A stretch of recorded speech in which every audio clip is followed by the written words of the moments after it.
ഇറാന്റെ ഉള്ളിൽ ഇപ്പോഴും മുഴങ്ങുന്നത് ആണവ ബോംബ് എന്ന ആശയം. ഇസ്രായേൽ ഇതിനെ നിസ്സാരമായി തള്ളിക്കളയരുത്. മുന്നറിയിപ്പുമായി മൊസാദ് മേധാവി രംഗത്ത്. ആണവായുധത്തിനായുള്ള ആഗ്രഹം അത് സാക്ഷാത്കരിക്കുക എന്നതാണ് ഇറാന്റെ പരമപ്രധാനമായ ലക്ഷ്യം. ആ ആഗ്രഹം അവരുടെ ഉള്ളിൽ ഇപ്പോഴും ഒരു അഗ്നി പോലെ തുടരുന്നുണ്ടാവും. അത് ഇസ്രായേലിന് അപകടമാണ്. അമേരിക്കയുമായി അടുത്ത സഹകരണത്തോടെ ഗുരുതരമായി തകർന്ന ആണവ പദ്ധതി ഒരിക്കലും സജീവമാക്കില്ല എന്ന് ഉറപ്പാക്കേണ്ടത് ഇസ്രായേലിന്റെ ഉത്തരവാദിത്തമാണ്. 12 ദിവസത്തെ യുദ്ധത്തിനിടെ ഇസ്രായേൽ ഇസ്ലാമിക് റിപ്പബ്ലിക്കിന്റെ ആണവ കേന്ദ്രങ്ങൾ ആക്രമിച്ച് 6 മാസത്തിന് ശേഷം ഇറാൻ ആണവ പരിപാടി പുനരാരംഭിക്കുന്നില്ല എന്ന് ഇസ്രായേൽ ഉറപ്പുവരുത്തണം. മൊസാദ് മേധാവി ഡേവിഡ് ബാർണിയ ചൊവ്വാഴ്ച പറഞ്ഞു. സൈനിക ആണവായുധത്തിനായുള്ള ആഗ്രഹം സാക്ഷാത്കരിക്കുക എന്നതിനപ്പുറം മറ്റൊരു വിശദീകരണവുമില്ലാത്ത യുറേനിയം അളവ് സമ്പുഷ്ടമാക്കിയ ഇറാൻ പോലുള്ള ഇസ്രായേലിന്റെ നാസ്തിന് പ്രതിജ്ഞയെടുത്ത ഒരു രാജ്യം, അത് അനുവദിച്ചാലുടൻ പൊട്ടിത്തെറിക്കുന്ന ഒരു രാജ്യമാണ്. ജെറുസലേമിൽ മൊസാദ് ഇന്റലിജൻസ് ഏജന്റുമാർക്കുള്ള ഒരു അവാർഡ് ദാന ചടങ്ങിൽ ബാർണിയ അറിയിച്ചതാണിത്. അവരുടെ ഹൃദയങ്ങളിൽ ഇപ്പോഴും ആണവ ബോംബ് വികസിപ്പിക്കുക എന്ന ആശയം അതിതീവ്രമായി മുഴങ്ങുന്നുണ്ട്. 2026 ജൂണിൽ കാലാവധി അവസാനിക്കാനിരിക്കുന്ന സ്ഥാനമൊഴിയുന്ന ഇസ്രായേലിന്റെ ചാരമേധാവി യുദ്ധത്തിൽ ഇസ്രായേലിന്റെ അപ്രതീക്ഷിതമായ ആദ്യ ആക്രമണങ്ങളെ പ്രശംസിച്ചു. ഇറാനെക്കുറിച്ച് ഇസ്രായേലി ചാരന്മാർ ശേഖരിച്ച വലിയ അളവിലുള്ള രഹസ്യാന്വേഷണ വിവരങ്ങൾ ഇത് കാണിക്കുന്നു എന്ന് അദ്ദേഹം അഭിപ്രായപ്പെട്ടു. ഇറാൻ പൂർണ്ണമായും തുറന്നുകാട്ടപ്പെട്ടു എന്നും നുഴഞ്ഞു കയറിയെന്നും ആയത്തുള്ള ഭരണകൂടം ഒറ്റ നിമിഷം കൊണ്ട് കണ്ടെത്തി. പക്ഷേ ഇസ്രായേൽ രാഷ്ട്രത്തെ നശിപ്പിക്കാനുള്ള അഭിലാഷം അത് ഇറാൻ ഇപ്പോഴും ഉപേക്ഷിച്ചിട്ടില്ല. ടെഹ്റാനുമായുള്ള ഏതൊരു നയതന്ത്ര പരിഹാരത്തെയും കുറിച്ചുള്ള തന്റെ സംശയം പ്രകടിപ്പിച്ചുകൊണ്ട് ബാർണിയ കൂട്ടിച്ചേർത്തു. ലോകത്തെ വീണ്ടും വഞ്ചിക്കാനും മറ്റൊരു മോശം ആണവ കരാർ നടപ്പിലാക്കാനും ഇറാൻ വിശ്വസിക്കുന്നുണ്ട്.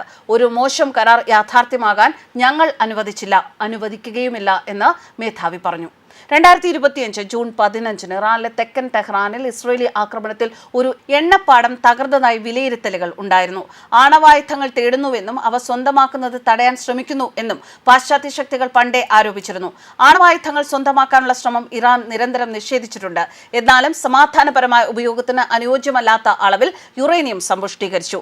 അന്താരാഷ്ട്ര പരിശോധകർ തങ്ങളുടെ ആണവ കേന്ദ്രങ്ങൾ പരിശോധിക്കുന്നതിൽ നിന്ന് തടഞ്ഞു. ബാലിസ്റ്റിക് മിസൈൽ ശേഷി വികസിപ്പിച്ചു. യുദ്ധം ആരംഭിച്ചപ്പോൾ ഇറാൻ അടുത്തിടെ ആയുധവൽക്കരണ നടപടികൾ സ്വീകരിച്ചതായി ഇസ്രായേൽ പറഞ്ഞു. ജൂണിലെ യുദ്ധത്തിൽ ഇസ്രായേൽ നടത്തിയ ആക്രമണത്തിൽ 1000-ലധികം പേർ കൊല്ലപ്പെട്ടതായിട്ടാണ് ഇറാന്റെ കണക്കുകൾ.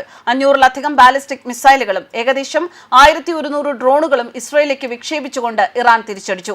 അതിൽ 32 പേർ കൊല്ലപ്പെടുകയും 3000-ലധികം പേർക്ക് പരിക്കേൽക്കുകയും ചെയ്തു എന്ന് ആരോഗ്യ ഉദ്യോഗസ്ഥരും ആശുപത്രികളും അറിയിച്ചു. തന്റെ ആദ്യ ടേമിൽ US പ്രസിഡന്റ് ഡൊണാൾഡ് ട്രംപ് 2015 ഒരു സുപ്രധാന കരാറിൽ നിന്ന് പിന്മാറി. ഇസ്രായേൽ അതിനെ എതിർത്ത് രംഗത്ത് വന്നു. ഉപരോധ ഇളവുകൾക്ക് പകരമായി ഇറാന്റെ ആണവ വസ്തുക്കളുടെ സമ്പുഷ്ടീകരണം പരിമിതപ്പെടുത്തി. ഒമാന്റെ മധ്യസ്ഥതയിൽ ഏപ്രിലിൽ ഇറാനും US-ഉം പുതിയ കരാറിനായുള്ള ചർച്ചകൾ ആരംഭിച്ചുവെങ്കിലും ടെഹ്റാന്റെ യുറേനിയം സമ്പുഷ്ടീകരണം അവസാനിപ്പിക്കുന്നതിനുള്ള കരാറിനായി ട്രംപ് നിശ്ചയിച്ച 60 ദിവസത്തെ സമയപരിധി അവസാനിപ്പിച്ചപ്പോൾ ഇസ്രായേൽ ആക്രമണം ആരംഭിച്ചതോടെ ആ ചർച്ചകളും അവസാനിച്ചു. ജൂതരാഷ്ട്രത്തെ നശിപ്പിക്കാനുള്ള ഇസ്ലാമിക് റിപ്പബ്ലിക്കിന്റെ പ്രഖ്യാപിത പദ്ധതി യാഥാർത്ഥ്യമാകുന്നത് തടയാൻ ഇറാനിലെ ഉന്നത സൈനിക നേതാക്കൾ, ആണവ ശാസ്ത്രജ്ഞർ, യുറേനിയം സമ്പുഷ്ടീകരണ കേന്ദ്രങ്ങൾ, ബാലിസ്റ്റിക് മിസൈൽ പദ്ധതി എന്നിവയ്ക്കെതിരായ വ്യാപകമായ ആക്രമണം ആവശ്യമാണെന്ന് ഇസ്രായേൽ പറഞ്ഞു. ഇറാന്റെ 3 ആണവ കേന്ദ്രങ്ങളിൽ അമേരിക്കയും സ്വന്തം ആക്രമണങ്ങളിൽ പങ്കുചേർന്നു. അമേരിക്കൻ ആക്രമണം ഇറാന്റെ ആണവ പദ്ധതി ഇല്ലാതാക്കിയെന്ന് ട്രംപ് ആവർത്തിച്ചു പറഞ്ഞിട്ടുണ്ട് എങ്കിലും നാശനഷ്ടങ്ങളുടെ പൂർണ്ണ വ്യാപ്തി എത്രത്തോളം എന്ന് വ്യക്തമല്ല. ഇറാന്റെ ആണവ പദ്ധതി 1 വർഷം മുതൽ 2 വർഷം വരെ വൈകിപ്പിച്ചതായി പെന്റഗൺ പറഞ്ഞു.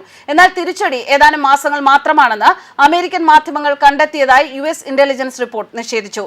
ഇറാന്റെ ആണവ പദ്ധതി നശിപ്പിക്കപ്പെട്ടു എന്ന ട്രംപിന്റെ വാദങ്ങളെ ഇറാൻ പരമോന്നത നേതാവ് അയത്തുള്ള അലി ഖമേനി നേരത്തെ നിഷേധിച്ചിരുന്നു. എന്നാൽ ഇത് സ്വപ്നം കണ്ടാൽ മതി എന്നായിരുന്നു അദ്ദേഹത്തിന് നൽകിയ മറുപടി. എന്തായാലും ഇസ്രായേൽ സൂക്ഷിക്കുന്നത് നന്നായിരിക്കും. ഇസ്രായേൽ ഉറപ്പുവരുത്തേണ്ടത് ഇറാന്റെ തുടർ ആണവ പദ്ധതികൾ ഉണ്ടോ എന്നതാണ്. News desk കർമാനസ്.